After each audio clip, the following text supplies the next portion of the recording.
So saya harap hari ini baik-baik saja. Jangan anda yang membazir. Jangan ada yang membazir, yang melakukan tidak sepatutnya kan. Semalam live saya je dah ada yang memaki hamun saya. Dah ada yang orang kata apa menghina kan. Awal-awal live korang dah bagi pahala kepada saya. Alhamdulillah. Tapi korang lah tak syok lah kan. Masuk-masuk puasa je korang punya bahasa tu. Melainkan kalau korang bukan Islam, itu saya tak boleh kata apa lah kan. Kan itulah dia. Entahlah, tak apa, bagilah dia kan. Bagilah dia. Dia bulan puasa pun dia begitulah. Kan begitulah kehendaknya. Okay, kejap.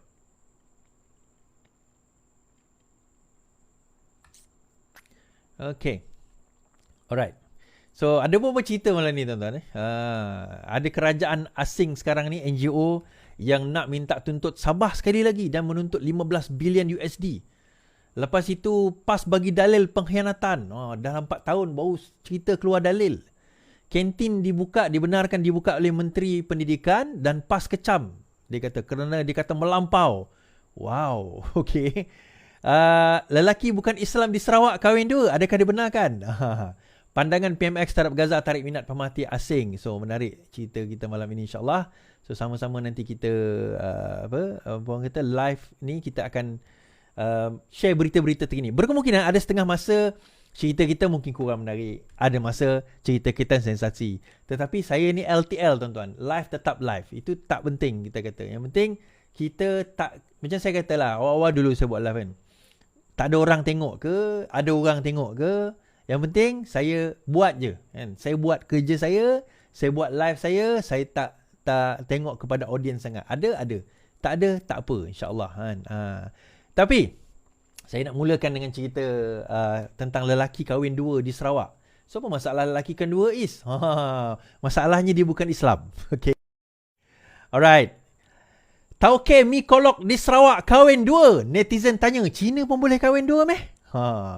Sebuah gambar perkahwinan mengundang kontroversi di media sosial sehingga membawa kepada perdebatan mengenai poligami bagi kaum bukan Muslim di Malaysia. Gambar yang dimuat naik di Facebook menunjukkan seorang lelaki Cina bersama dua wanita dalam sebuah perkahwinan di Kuching, Sarawak. Bagaimanapun reaksi dari warga internet kebanyakan mempersoalkan mengenai kesahihan perkahwinan tersebut. Meskipun ada banyak spekulasi dan pertanyaan dari masyarakat, belum ada kenyataan rasmi dari pihak berwajib dari kedua-dua pasangan yang terlibat dengan pernikahan tersebut. Kalau tak silap saya lah, yang ni memang Cina, wanita ni. Seorang lagi kalau tak silap saya berbangsa Indonesia, if I'm not mistaken. Correct me if I'm wrong on this lah. Tetapi itu yang difahamkan. Baik. Now, adakah seorang lelaki bukan Islam dibenarkan untuk kahwin lebih dari satu? Kan, adakah seorang lelaki bukan Islam dibenarkan kahwin lebih daripada satu? Okey, kita kena faham dulu tu dulu. Dia kalau Islam, dia cerita lain. Okey, sekarang ni dia lelaki bukan Islam. So, bolehkah, dibenarkah tidak menurut undang-undang dia kahwin lebih daripada satu? Baik, kita tengok Section 494 Kanun Keseksaan. Kita tengok Section 494 Kanun Keseksaan Penal Code berkenaan dengan lelaki atau wanita yang bukan Islam yang berkahwin lebih. Section 494 menyatakan whoever having a husband or wife living marries in any case in which such marriage is void by reason of its taking place during the life of such husband and wife, and whether such marriage has taken place within Malaysia or outside Malaysia, shall be punished with the imprisonment of a term which may extend to 7 years and shall also be liable to fine. Okay. So maksudnya siapa yang kahwin, lelaki atau wanita, suami atau isteri, kahwin in which such marriage is void by reason of its taking place during the lifetime. Perkahwinan itu adalah void, adalah batal sekiranya berlaku dalam tempoh masa suami atau isteri tadi masih hidup. Kan? Masih lagi hidup. Dan sekiranya melakukan perbuatan tersebut boleh dianggap telah melanggar undang-undang Penal Code, maka boleh dijatuhkan hukuman penjara sehingga 7 tahun atau dan juga denda. Baik. Okay, itu undang-undang Sini cerita. So macam mana is yang perkahwinan itu? Perkahwinan itu yang dia ada dua, dia kahwin dua wanita, okay? Yang wanita seorang tu, salah seorang tu valid. Seorang lagi dia dikira batal, tak dikira sebagai perkahwinan yang sah. Tetapi kenapa saya buat cerita ni, apalah kau ni Is tiba-tiba nak pergi kisah pasal orang nak kahwin dua, terpulang pada dia lah, bukan isu tu. Isu saya nak bawa ni adalah berkenaan dengan kenapa, ni bukan saya tak cerita pasangan ini tapi saya cerita pasangan in general. Kenapa anak apa orang kata yang tidak mempunyai warga negara IC ataupun tidak mempunyai sijil lahir dan surat beranak ni rampant berlaku di Sabah, Sarawak dan juga di Semenanjung sebenarnya, di kalangan orang bukan Islam. Salah satu sebabnya, dia banyak sebab, tapi salah satu sebabnya adalah kerana perkahwinan sebegini. Maksud saya bukan kahwin dua, tetapi bila suami itu, lelaki itu, kebanyakannya lelaki, kahwin, dah ada isteri, dia beristeri satu lagi. Dia ni bukan Islam, dia dah kahwin, dah ada isteri. Kemudian dia isteri satu lagi. Boleh ke dia kahwin Dia kahwin tu boleh ke? Now, ada di kalangan bangsa yang membenarkan perkahwinan secara adat. Antaranya kaum Dayak di Sarawak membenarkan perkahwinan secara adat. Even China pun ada membenarkan perkahwinan secara adat walaupun bukan di semua tempat. Secara adat bermakna mereka boleh kahwin, sah perkahwinan mereka secara adat tetapi tidak sah secara undang-undang, dan anak yang lahir daripada perkahwinan tersebut dianggap sebagai anak tidak sah taraf. Maka bila anak tidak sah taraf, maka dia sukar untuk nak didaftarkan sebagai anak kepada apa orang kata pasangan tersebut dan mendapat sijil kelahiran. Okey, tetapi itu kurang benar kalau sekiranya di bandar. Still boleh sebenarnya, kalau dia ada anak luar nikah dan sebagainya, still boleh didaftarkan kepada emak, kepada ibu. Yang berlaku adalah apabila perkahwinan itu melibatkan warga asing. Okey, saya cerita macam ni dan saya ada pengalaman tuan-tuan. Saya tak kata, yalah kawan saya lah. Dia didaftarkan, nama dia adalah dianakkan kepada nama ibu dia. Mula dulu saya tak faham lah kenapa dia anakkan kepada ibu dia. Okey, saya tak faham lah. Later saya faham dia tidak ada ayah secara sah. Okey, dia tidak ada ayah secara sah. Okey, so apa yang berlaku? Ibunya adalah seorang warga negara. So tidak ada isu, pendaftaran boleh berlaku, dia ada IC. Isu dia adalah bila wanita tersebut bukan warga negara. Yang ni banyak berlaku. Perkahwinan itu bila wanita tersebut bukan warga negara. Di sinilah bila berlaku perkahwinan, nak didaftarkan, si suami pula takutlah nak pergi daftar kan. Yalah kantoi pula dengan bini dia. Yang berlaku ada di kalangan mereka yang tinggalkan isteri. So terkapai-kapailah pasangan tersebut. Ini kita tak cerita pasangan suami isteri yang bukan warga negara. Ini kita cerita lelaki itu warga negara, wanita itu bukan warga negara. So akhirnya dia melahirkan anak mereka di hospital kerajaan atau swasta, tak boleh didaftarkan. Okey, itu satu. Ada juga kes yang banyak. Hari tu saya ada buat program dengan Baram. Ini bukan saya cerita semua orang Baram macam tu. Jauh pula. Lahir pula dengan bidan kampung. Lagilah menambahkan kemungkinan pendaftaran anak itu yang mana tidak mempunyai sijil kelahiran ataupun sijil sah itu berlaku. So secara umum dia, ini adalah salah satu faktor. So bagaimana nak selesaikan masalah ini?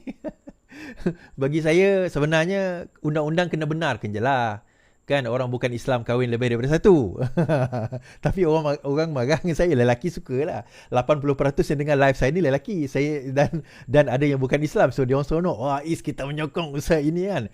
Tetapi geng-geng yang tak menyokong itu tak menyokong lah. Sebab kalau daripada segi budaya, kecuali kalau tak silap saya agama Kristian, selain daripada itu, secara tradisinya budaya-budaya lain tidak ada halangan terhadap kahwin lebih daripada satu. Even budaya bangsa Cina, even Dayak umpamanya, tidak ada masalah. Cuma bila dia melibatkan agama Kristian hanya membenarkan perkahwinan satu. Okey, itu saja. Now, having said all that, yang ini adalah antara, bukan the only penyumbang kepada, dan saya bukan cerita yang dua orang tadi tu saja je saya nak bawa kisah tu. Tapi antara statistiknya, antara penyumbang kepada kenapa ada anak yang tidak mempunyai apa orang kata sijil kelahiran ataupun IC di dalam negara kita. Dan saya pernah melihat kes-kes sebegini secara live bila kita involve dalam membantu anak-anak ini mendapatkan sijil kelahiran, membantu mendapatkan IC dan sebagainya, nak masuk sekolah dan sebagainya, nak mendapat pekerjaan. These are the things that happen. Ada yang berlaku. Ayah tak boleh dikesan, kita tak tahu, tetapi ibu dia bukan warga negara. Dia ada dua. Satu, bukan warga negara, maksudnya dia datang daripada Indonesia dan sebagainya. Kedua, dia warga negara. Tetapi dia sendiri tak pernah didaftarkan. Ini juga ada berlaku, tuan-tuan. Mak ayah dia adalah penduduk negeri Sarawak.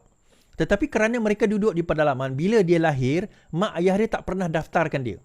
So, bila dia kahwin, lahir anak dia, dia tak ada sijil pendaftaran, sijil kelahiran. Jadi anaknya itu didaftarkan sebagai anak tidak mempunyai warga negara. Tidak mempunyai warga negara. Dan ini banyak berlaku di kawasan-kawasan pedalaman yang jauh. Dan kita try to solve this problem.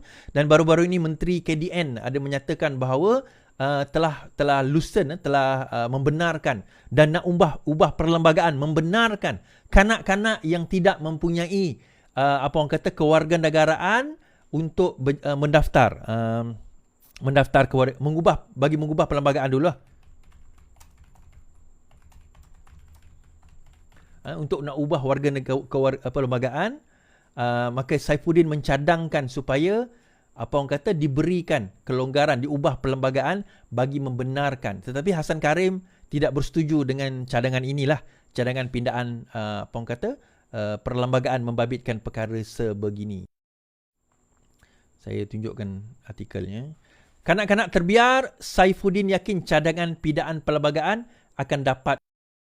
Okey. Menteri Dalam Negeri Saifuddin Nasution yakin cadangan kerajaan untuk meminda perlembagaan persekutuan berhubung undang-undang warga negara akan mendapat sokongan ahli parlimen. Katanya beliau kini dalam siri memberi penjelasan. Saya sekarang dalam siri memberi penjelasan kepada ahli parlimen dan saya yakin jika saya berpeluang untuk terus memberi penjelasan seperti sekarang saya jelas pada wartawan dan wartawan bantu tulis, saya yakin pindaan ini boleh mendapat sokongan diperlukan. Beliau mengulas kenyataan ahli parlimen Hasan Karim bahawa kerajaan tiada sebab meminda peruntukan yang memberi kewarganegaraan melalui undang-undang kepada kanak-kanak terbiar. Kata Hasan seperti dia lapor sebuah portal, kerajaan merancang membuat pindaan untuk menyekat pemberian kewarganegaraan seperti itu. Katanya rancangan itu dijangka mendapat tentangan dalaman di Dewan Rakyat. Apa gunanya kerajaan gelar diri mereka sebagai pembawa reformasi di kerajaan apabila bercakap mengenai hak asasi dan asasi manusia yang tidak berdosa, mereka tidak menunjukkan sebarang belas kasihan, kasih sayang dan peri kemanusiaan katanya. Oh, silap. Adakah bermaksud di sini meminda perlembagaan berhubung undang-undang mendapat sokongan ahli parlimen? Okey. So bermakna berkemungkinan dia nak mencadangkan supaya dihadkan pindaan perlembagaan tersebut, tetapi Hasan Karim tidak bersetuju dengan pandangan terbabit. Kan? Kalau demikian, maka saya sebenarnya saya bersetuju dengan Hasan Karim. Saya silap fahamlah dengan apa yang dimaksudkan. Sebab kalau kita tengok pada tahun 2023,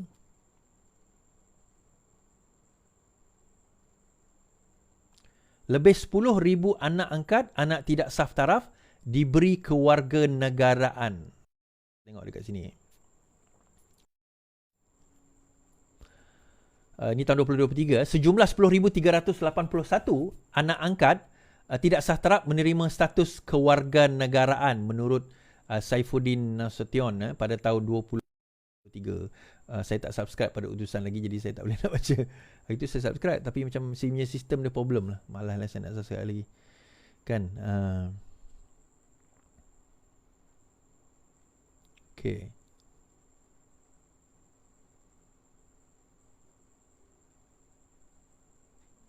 Okay, saya faham. Sekarang ini apa yang Saifuddin buat ialah dia nak pindah perlembagaan supaya kanak-kanak tidak lagi mendapat kewarganegaraan secara automatik. Kan? Itu yang berlaku. So Hasan Karim tidak bersetuju dengan perkara tersebut.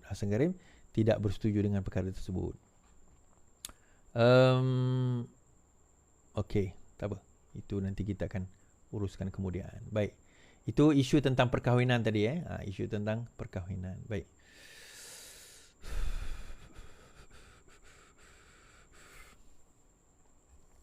Ini mengenai ekonomi negara sedikit. Setelah kita mencatatkan satu catatan yang baik dalam mata wang kita berbanding USD, economists anticipates Malaysia's IPI to accelerate on positive trade outlook. Okey, berita pada hari ini menurut The Edge.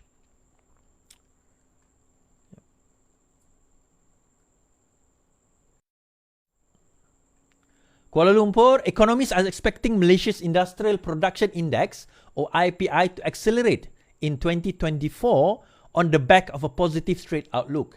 January's factory output rebounded at a faster than expected rate, led by a surge in manufacturing activities of 3.7%. In a note on Tuesday, MIDF Research anticipates that IPI growth will continue to rise, supported by the stabilization in overall manufacturing activities with a still encouraging sentiment among local manufacturers on the demand outlook. It added that manufacturing sales will improve in line with the recovery in export-oriented sector on top of continued growth in domestic demand. Sale of electronics and electrical components, chemical products, and refined petroleum are among manufactured products which will benefit from the improvement in external demand. Following the moderate IPI growth of 1.1% in 2023, the research house maintained its projection that Malaysia's IPI will grow stronger at 3.7% this year, benefiting from the recovery in the external demand and pickup in global manufacturing activities. Early on Tuesday, DOSM data shows that the country's IPI increased 4.3% in January compared to the previous year, marking the fastest growing since May 2023. Manufacturing activities arose 3.7% in January after contracting 1.4% in December, while mining output growth 5% to 4.1 during the same period. Electrical output also surged 8.3% in January versus a 4.1% gain in December 2023.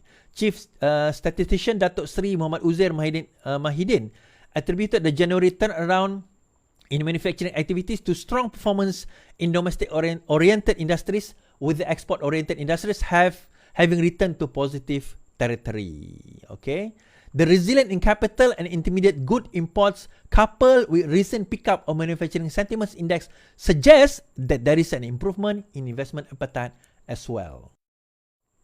Indeks kepada industri kita mula meningkat rapidly dan dijangka meningkat kepada 3.4% berbanding dengan 3.7% berbanding dengan tahun lepas. Apa yang dikenali sebagai Industrial Production Index, indeks pengeluaran industri telah meningkat pada tahun ini, dijangka terus meningkat kerana permintaan tinggi daripada lokal dan juga sekarang ekspor kita sudah mula meningkat. Now, indikator-indikator ini penting kalau kita sebagai rakyat nak lihat dan juga pelabur nak lihat ke arah mana negara kita sekarang ini sedang menuju. Now, with all the right indicators in its place, sebenarnya sekarang ini bagaimana kita nak maneuver, macam mana kita nak bawa dan macam mana kita nak steer, nak drive negara ini going to the direction yang sebenar-benarnya. Sebelum ini bukan kita tak kata tak ada growth di dalam negara kita, tipulah. Sebab negara kita will always produce. Tetapi antara isu terbesar yang melanda negara kita adalah dalam pada growth itu terdapat juga berlaku korupsi, berlaku juga kebocoran, berlaku juga kadang-kadang kita bagi contoh dulu dalam kes tabung haji, di mana yang tak untung dideclare sebagai untung. Creative accounting, berlaku rasuah, benda-benda itu sebenarnya yang menarik negara kita ke belakang jauh berbanding negara seperti Singapura dan juga negara seperti Brunei. Kalau kita tengok dalam perception index, apa orang kata, corruption perception index, indeks persepsi rasuah yang dikeluarkan secara global, Singapura kedudukan 5 tangga tertinggi. Brunei kedudukan 30 lebih. Malaysia kedudukan 60 lebih, 50, 60 lebih, and maintain for so long di situ, kita kata. Of course kita tak 100, tetapi still kita ni berada di bawah negara-negara. And kenapa perception index, corruption perception index ni kita kata sangat penting, tuan-tuan. Di samping untuk pelabur, mengindikasikan juga bahawa negara kita sekarang ini pada waktu itu berada dalam keadaan yang tak boleh dipercayai, and the cancer builds up from inside. So, kenapa corruption penting untuk kita lihat? Investor bila dia datang dalam negara kita, isu dia nak tengok the cost of doing business. Kalau dia nak buat business, dia ada cost. Bila dia kena suap orang ni, sogok orang ni, bayar orang ni, kena belanja orang ni, makan dekat pub untuk dapat kelulusan. Maka dengan itu sendiri, itu adalah cost kepada dia buat business. Saya cerita dulu kawan saya kan, kena bagi 10% from total investment atau total project dia 50 juta, dia kena bagi 10% kepada YB yang nak meluluskan projek dia. Bukan pada zaman ini lah, zaman sebelum ini. 10%. Bermakna projek tak start, cost dia sudah 10%. Itu negara yang sekarang ini kita warisi and kita cuba nak baiki perkara tersebut. So looking at these indexes, kita kata kita really going kepada direction yang betul, insya-Allah. Kan? Insya-Allah. Dan hari ini pun mata wang masih kekal. Kalau setakat saya cek tadi, masih lagi kekal tu 4.68. Kan? 4.68, betul. 4.68 ringgit. Salam 4.6. Salam 4.6. Okey. Okey, ini cerita lain. Pandangan Anwar terhadap Gaza tarik minat media asing.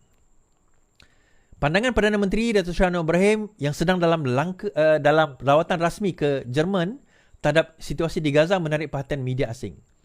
Dalam sidang media bersama Chancellor Jerman Olaf Scholz di Berlin, Anwar dilaporkan oleh agensi Anadolu AA mengkritik negara barat kerana kurang bertindak terhadap kekejaman Israel tetapi mereka mengecam Hamas. Anwar seperti dilaporkan berkata, negara barat seharusnya menghentikan sikap memilih-milih dan mempunyai perasaan yang bertentangan terhadap sesuatu. Apa yang saya tolak dengan keras ialah naratif ini, obsesi ini. Macamlah semua masalah ini bermula dan berakhir pada 7 Oktober. Ia tidak bermula dan berakhir dengan 7 Oktober. Ia bermula 4 dekad sebelum ini dan ia berterusan setiap hari. Anwar dilaporkan berkata dasar Israel terhadap Palestin yang berdekat-dekat lamanya dan kekejaman rejim itu adalah punca utama kepada konflik yang berterusan. Konflik berterusan ini mengakibatkan korban dan kemusnahan yang ketara serta Israel menghadapi tuduhan melakukan genosid di Mahkamah Keadilan Antarabangsa atau International of Justice ICJ. Nah, tuan-tuan, seorang pemimpin sebegini, sebab itu saya kata berkemungkinan negara-negara Islam sendiri sudah dan akan memandang Datuk Seri Anwar Ibrahim ini sebagai satu suara umat Islam yang akan membawa sebenarnya agenda Islam yang sebenar. Kita sebenarnya dia bukan masalah agama. Masalah di Palestin ini adalah masalah kemanusiaan. It's humanity problem. Ada di kalangan rakyat Palestin yang terkesan adalah orang Kristian. Dia tak semestinya orang Islam, tuan-tuan. Ada di kalangan mereka adalah rakyat orang Kristian sendiri yang terkesan di Gaza. Walaupun mereka minoriti, tetapi mereka ada. Walaupun majoritinya Islam di situ. Dan kita, media mengecam Hamas. Tetapi bagaimana pula dengan tindakan tentera Israel membunuh kanak-kanak, wanita, orang awam di Gaza atas kata alasannya untuk nak memburu Hamas, tetapi hakikatnya mereka memang nak menghapuskan Palestin secara keseluruhan. Nah, dalam pada Perdana Menteri kita membawa cerita yang besar, cerita yang hebat membela umat Islam kepada dunia. Di dalam negara kita, PAS sekarang ini duk marah kerana kantin dibuka pada bulan puasa, tuan-tuan. Kan?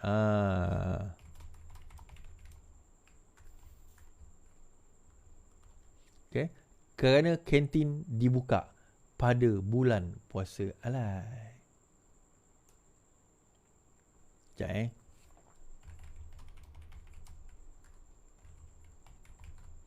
Saya nak cari Fadlina punya kenyataan tadi. Ini kenyataan beliau.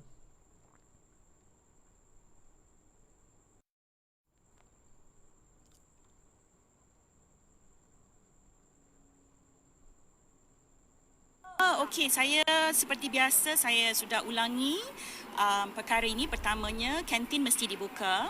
Kedua, mesti ada dari segi pendidikan berkaitan dengan kesedaran dan juga hormat, ya. Khususnya sekolah-sekolah yang mempunyai anak-anak yang bukan beragama Islam. Jadi proses pendidikan untuk memahamkan dan menghormati maknanya antara satu sama lain sangat penting dalam konteks Ramadan ini. Jadi saya ingat proses itu guru-guru mempunyai pengalaman untuk menguruskan sebarang isu ataupun dari segi penghormatan itu diberikan oleh semua pihak, insya-Allah. Okey. Disebabkan oleh kenyataan tersebut bahawa kantin dibuka, keluarkan satu kenyataan. Arahan kantin sekolah dibuka, mesti dibuka sepanjang Ramadan. Keterlaluan. PAS beranggapan arahan Menteri Pendidikan supaya kantin sekolah mesti beroperasi seperti biasa sepanjang bulan Ramadan sebagai keterlaluan. Ketua dan ulama PAS Ahmad Yahya berkata tindakan menteri berkenaan seolah-olah tidak menghormati bulan Ramadan dan sengaja mencetuskan polemik. Mereka, pelajar bukan Islam boleh hadir ke sekolah dengan bekal makanan dan makan di ruangan yang dibenarkan. Itu sudah memadai tanpa perlu arahan agar kantin dibuka yang dilihat agak keterlaluan. Ironinya, Dewan Ulama PAS Pusat melihat menteri sendiri gopoh dalam mengeluarkan arahan demikian seolah-olah tidak menghormati bulan Ramadan dan para pelajar Muslim yang harus diasuh untuk berpuasa sejak daripada kecil. Pergerakan seperti ini hanyalah mencetuskan polemik, tidak perlu dan membuang masa, katanya dalam satu kenyataan. Ahmad berkata perkara itu berlaku secara harmoni tanpa perlu ada arahan supaya kantin dibuka sepanjang bulan Ramadan. Bukan maksud kita menghalang pelajar bukan Islam untuk makan di siang hari, cuma ini satu bentuk didikan supaya mereka menghormati bulan Ramadan sejak di alam persekolahan, katanya. Allah, tuan-tuan. Macam mana saya nak mulakan dengan ni, cerita ni. Bagi saya lah, betapa Islam yang diajarkan kepada kita tu, semuanya sekarang ini dibentuk dalam acuan pemikiran kolot PAS. Seolah-olah kalau PAS cakap, itulah Islam. Tuan-tuan, bulan Ramadan adalah bulan untuk orang Islam berpuasa. Okay? Bulan Ramadan adalah bulan untuk orang Islam berpuasa. Bulan Ramadan bukan bulan untuk kita memaksa orang bukan Islam menghormati kita. Faham? Bulan Islam adalah bulan kewajipan untuk orang Islam berpuasa. Bulan Ramadan bukannya bulan untuk kita memaksa orang bukan Islam menghormati kita kerana kita berpuasa. Saya nak bagi tahu tipisnya iman orang PAS ni, tuan-tuan. Sampai kalau orang makan depan dia dianggap tidak menghormati. Tak ada dalam ajaran Islam kata hendaklah orang bukan Islam jangan makan di depan orang Islam kerana mereka berpuasa. Tak ada. Saya dulu masa saya belajar kat UK, saya belajar CLP, majoriti lah semua bukan Islam. Pada bulan puasa mereka makan di depan saya tak kata please tolong hormati saya tengah puasa. Even pada sekolah saya dulu, saya ingat kantin saya masih buka. Orang bukan Islam beli je. Dan kita kena ingat ada yang tak boleh berpuasa kerana mereka period uzur, kerana mereka sakit, kerana mungkin mereka bermusafir, kerana alasan-alasan yang tertentu yang tak perlu kita tanyakan kenapa kamu tak puasa. Allah tak pernah minta kita tanyakan pada orang lain kenapa kamu tak puasa. Allah implied, kewajibkan. Kutiba alaikumusiyam mukama kutiba alal ladzina min qablikum la'allakum tattaqun. Diwajibkan ke atas kamu berpuasa, kepada kita individu ni untuk berpuasa. Bukan kita kena imposekan benda itu kepada orang lain. Bukan kita kena imposekan puasa itu kepada orang lain. Aku berpuasa, therefore kamu semua Islam bukan Islam, uzur tak boleh makan kerana aku sedang berpuasa. Ujian sebenar kita, tuan-tuan, adalah pada diri kita. Bila kita berpuasa, orang lain yang tak berpuasa, bukan kita untuk nak marah dia. Menghormati aku, hormati aku. Itu ujian buat kita. Dan semakin kita sabar dalam ujian itu, itulah tattaqun, takwa itu. Kutiba alaikumusiyam mukama kutiba alal ladzina min qablikum la'allakum tattaqun. Supaya kita mendekati takwa. Ujian itulah yang mendekatkan kita kepada takwa. Tetapi bila kita marah-marah orang, maki orang, sekat orang bukan Islam, orang yang tak boleh berpuasa untuk terus berpuasa, itu masalah. Kat mana takwanya kat situ? Takwa adalah bila kita berpuasa, kamu nak makan, tak apalah, silakan. Saya berpuasa, tapi tak apa, teruskan. Itu takwa. Bukannya, kamu ni, tak nampak aku sedang berpuasa ni, cuba hormat sikit. Tutup semua kantin, tutup semua kedai. Ini bukan Islam ni semua, tutup semua kedai ni. Tak payah berjual-jual pada hari bulan Ramadan ini. Ini negara Islam, tutup semua kedai. Dan satu lagi, tuan-tuan, dia tak tahu dekat Kelantan, dekat Terengganu, dekat Kedah, majoriti yang buka kantin ni adalah malaun. Penyokong-penyokong PAS. Kalau ditutup, tak apalah. Kalau PAS rasa nak tutup, bagilah arahan tutup. Tetapi bagi Kementerian Pendidikan tidak akan mengeluarkan arahan tutup. Tetapi, adakah boleh kantin tutup? Terpulang kepada sekolah lah. Kalau sekolah itu 100% Muslim dan dia rasa nak tutup, terpulang. Tetapi kerajaan tidak mengeluarkan arahan tutup. Faham tak? Arahannya tidak tutup. Tetapi tidaklah menjadi kesalahan kalau sekolah-sekolah tertentu nak tutup. Itu point dia. Dia berbeza kalau arahan tutup. Kalau arahan tutup bermakna sekolah wajib kena tutup kantin. Kalau tidak, dia dianggap sebagai melanggar undang-undang. Kalau arahan tutup, bagaimana dengan sekolah yang majoritinya adalah bukan Islam? Ataupun 100% bukan Islam? Adakah mereka juga kena tutup? Bagaimana pula dengan sekolah yang ada 55, even katakanlah ada penduduk, ada pelajar bukan Islam. Dia kata tadi, buatlah makanan tu daripada rumah. Senanglah kau cerita. Kau punya sembang senang. Kan? Oh, mak bapak kenalah buat makanan daripada rumah. Kau punya sembang tu memang senang. Kalau boleh buat makanan daripada rumah, tuan-tuan, kenapa kita ada kantin? Kalau macam tu, kita hapuskan jalan kantin. Mulai sekarang, mak bapak diwajibkan bawa makanan sendiri anak-anak daripada rumah. Macam. Sebab ada kantin tu, sebab kita faham mak bapak bukan semuanya mampu, bukannya semuanya ada masa, bukan semuanya, ialah ada kekangan-kekangan masing-masing, lebih senang bagi duit, beli kat kantin. Tapi sebab saya rasa Mamat ni, kan, so-called orang ustaz ni, dia ni bukan, ialah, tak tahu dia ada anak ke tidak kan. Saya tengok muka dia tuan-tuan, saya tak tahu dia ni ada tidak. Dia ni pernah tolong isteri dia di dapur atau tidak. Kan? Dia ni pernah tolong isteri dia di dapur atau tidak. So dia tak tahu semua. Yang dia tahu anak dia pergi sekolah, settle. Anak dia pergi sekolah. Tuan-tuan, bulan Ramadan ini adalah bulan untuk melatih kita. Melatih kita menahan nafsu, makan, of course minum. Dalam masa yang sama, daripada kita nak memaki-maki orang. Dalam pada kita nak marah-marah dengan orang. Sekolah saya dulu tuan-tuan, saya nak cerita, punyalah kami ni tak ramai. Ni sekolah menengah, kami tak ramai orang Islam. Kami, waktu agama, kami kena keluar kelas. Ada masa kami kena keluar kelas, bergabung dengan kelas sebelah, sebab punyalah tak ramai kami orang Islam. Tetapi, adakah kami tak berpuasa? Berpuasa. Perasan tak, dengar tak apa yang menteri tadi kata, Menteri Fadlina tadi kata? Dia kata apa? Dia kata, kewajipan sekolah, kantin tak tutup.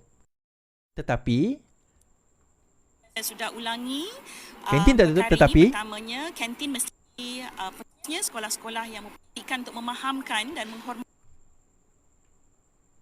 Dia kata, dan sekolah-sekolah fahamkan orang bukan Islam, ini bulan puasa, kalau boleh hormati, fahamkan pelajar.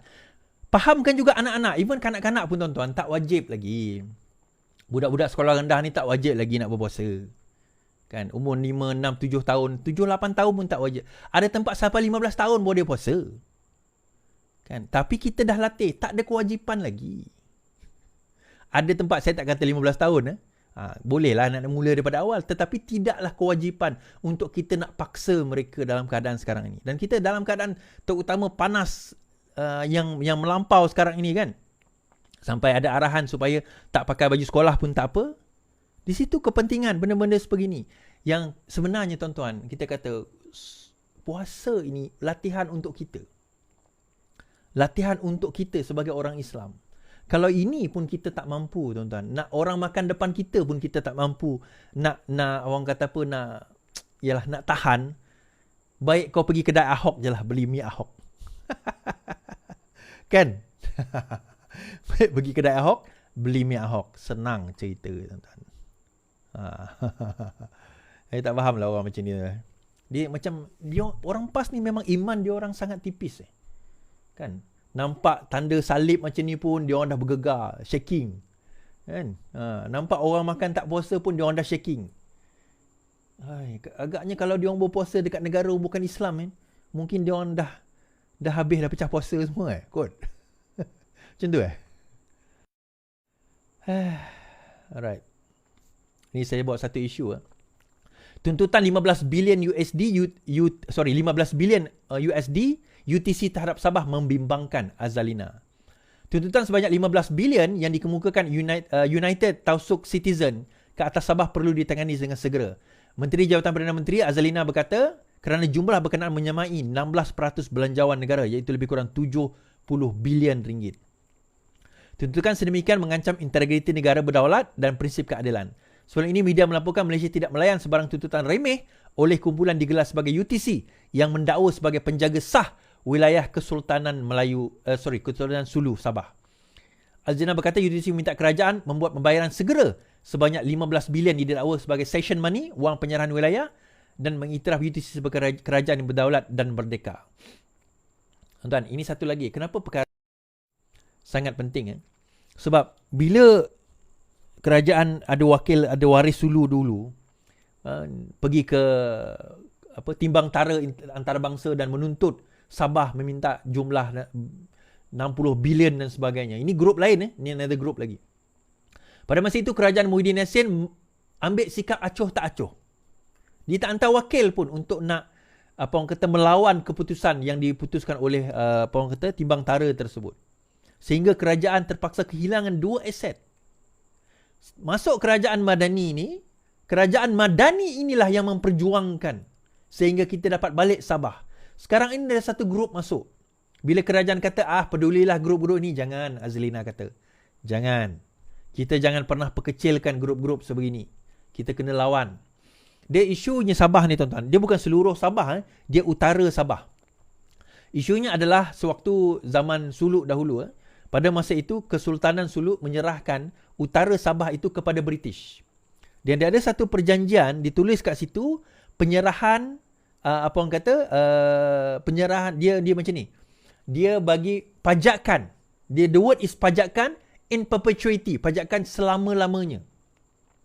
Dan kita melanggar perjanjian apabila kita pergi serang Sulu bukan serang Sulu, suruh serang kita, dan kita tak bayar duit kepada Sulu, menyebabkan waris Sultan Sulu, menyebabkan perjanjian itu terbatal. Now, diorang claim bahawa sekarang ini kita nak, since kamu tak bayar, kita nak claim balance selama-lamanya itu, iaitu 70 bilion, dan kamu kena iktiraf. Grup ni kata kamilah waris, grup ni kata kamilah waris, grup itu kata kamilah waris. Jadi yang bagusnya, diorang tak boleh proof yang diorang waris yang sebenar. Diorang tak boleh proof. Tetapi perkara sebegini jangan kita nak main-mainkan, jangan kita nak biar-biarkan, kerana kalau dia masuk dalam International Court of Justice, diorang ada basis teruk kita tuan-tuan. Teruk kita. Alright? Teruk kita.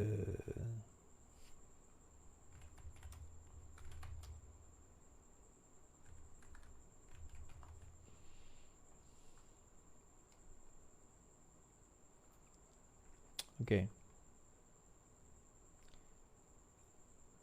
Kenyataan baru-baru ini. Okay, ni dah. Saya bawa ke point ni dah. PAS mengeluarkan kenyataan apabila ada 6 ahli bersatu menyokong PMX, dan satu adun Selat Kelang telah menyatakan sokongan kepada MB Negeri Selangor. Jadi ia telah menjadi satu tamparan yang sangat besar kepada Bersatu dan Perikatan Nasional secara keseluruhan. Okey. Dan baru-baru ini kenyataan daripada adun tersebut, Abdul Rashid menyatakan bahawa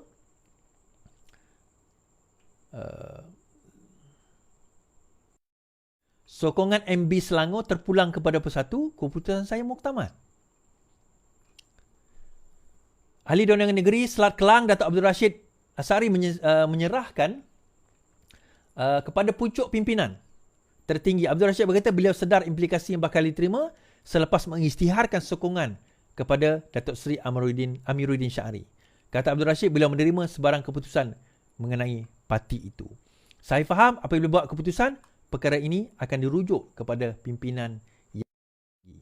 Cuma buat masa ini tidak ada kata putus daripada segi perlembagaan. Semalam Muhyiddin Yassin pergi menyerahkan perlembagaan kepada ROS, menyerahkan perlembagaan terbaru terkini kepada ROS pindaan, dan beliau telah menyerahkan pindaan tersebut. Sementara menunggu pindaan, soalan yang akan dikemukakan, adakah pindaan itu bersifat boleh lihat ke belakang ataupun dia hanya akan melihat ke hadapan. Itu satu persoalan yang menarik untuk nak difikirkan dan juga di dalam mahkamah. Tetapi semalam pindaan perlembagaan Bersatu Muhyiddin tiba di pejabat ROS. Presiden Bersatu Tan Sri Muhyiddin Yassin tiba di pejabat ROS bersama pimpinan tertinggi parti itu. Turut hadir adalah Hamzah Zainuddin. Ia susulan keputusan pindaan perlembagaan berhubung pelucutan keahlian bagi ahli parlimen dan ahli Dewan Undangan Negeri serta ahli Dewan Negeri yang menyokong mana-mana parti atau musuh. Sebelum ini, 6 parti Bersatu menyatakan sokongan kepada PMX dan juga Adun Selangor menyatakan sokongan kepada Menteri Besar Selangor. Menarik tuan-tuan. So,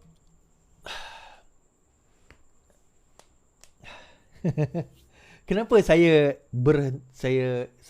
senyap seketika? Tolong share tuan-tuan 48 ni. Kan? Sebab tiba-tiba PAS hari ini mengeluarkan satu fatwa. Okay. Right. Bukanlah fatwa, tapi dia marah. Taklah ketua fatwa kan. Dah khianat tak perlu cari alasan. Seorang ahli parlimen membidas Adun Selat Kelang Abdul Rashid yang menyatakan sokongan kepada pimpinan Amiruddin Syarif. Kata ahli parlimen Jerantut, Khairin Nizam menyela Abdul Rashid dan memintanya untuk tidak mencari alasan dan tindakannya berpaling sokongan. Kalau sudah khianat, khianatlah. Tak perlu alasan, katanya.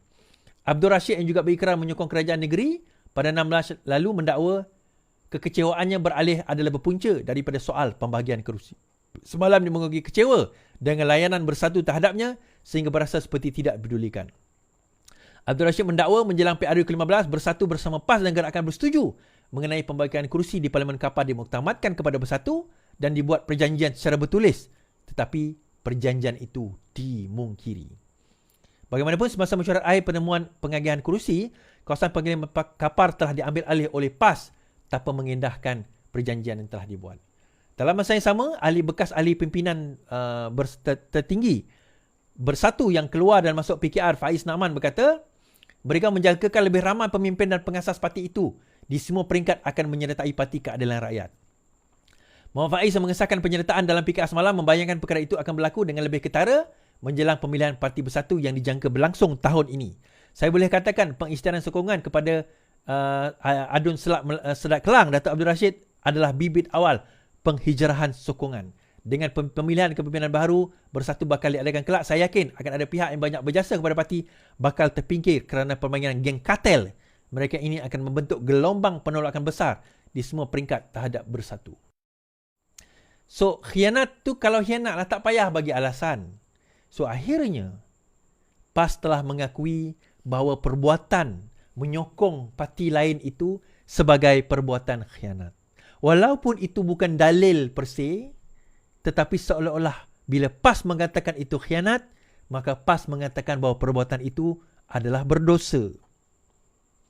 Jadi adakah PAS, sewaktu saya dahulu jatuh kerajaan, saya menyatakan yang bersekongkol dengan pengkhianat itu sebagai tidak berdosa, saya kata.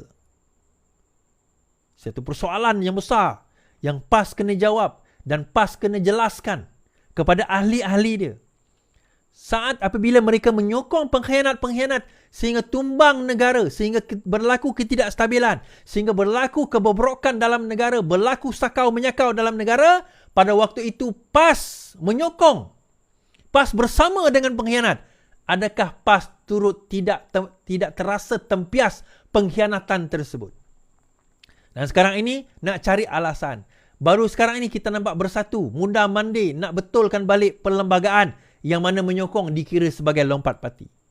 Tapi sudah terlewat. Benda itu bagi saya tak boleh dibawa ke belakang. Tak boleh retrospektif, tuan-tuan.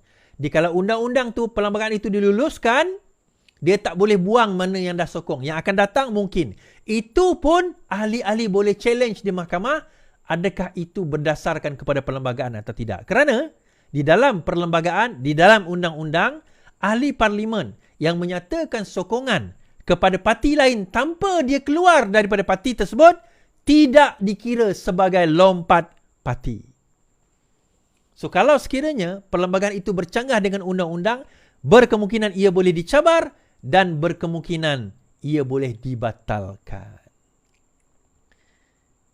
Jadi, tuan-tuan, akhirnya Kita bawa cerita, lengkap cerita pengkhianatan kita. Lengkap satu siri episod.